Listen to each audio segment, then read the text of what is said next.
China Pakistan deliver చేసిన ఈ hanger submarines కి బిల్ట్ ఇన్ ఏఐపి టెక్నాలజీ ఉంది. అంటే నీటిలోనే ఎక్కువ సేపు ఈ సబ్మెరైన్స్ ఉండగలవు అనమాట. దానికి కారణం దానికి కావాల్సిన కంబషన్ అనేది, గాలి అనేది లోపలే అంటే నీళ్ళ లోపలే దానికి వస్తుంది అనమాట. ఆ ఇన్బిల్ట్ కేపబిలిటీ దానికి ఉంది.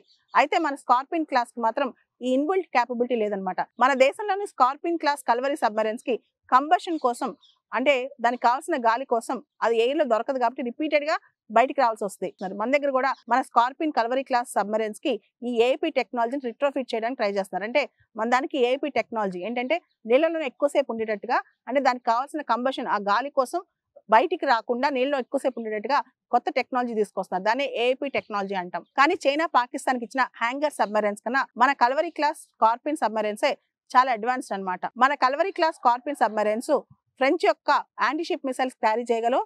అదే విధంగా జర్మనీ యొక్క టార్పిడోస్ కూడా క్యారీ చేయగలవు. ఇక్కడ మనం ఏఐపి టెక్నాలజీని అర్థం చేసుకోవాలి. ఈ conventional submarines, diesel electrical propulsion submarines ఏవైతే ఉన్నాయో వాటి కంబషన్ కోసం రెగ్యులర్ గా పైకి వస్తూ ఉండాలి. కానీ ఏఐపి టెక్నాలజీ ఉండటం వల్ల ఎక్కువసేపు ఇవి నీళ్ళలోనే ఉండగలవు అనమాట. అవి కంబషన్ నీళ్ళలోనే చేసుకోవడం వల్ల వారానికి 10 రోజులకు ఒకసారి బయటకు వస్తే సరిపోతుంది. ఈ ఏఐపి టెక్నాలజీ లేకపోతే వీటి కంబషన్ కోసం ప్రతి 1-2 డేస్ ఒకసారి ఈ సబ్మెరైన్స్ బయటికి రావాల్సిన పరిస్థితి.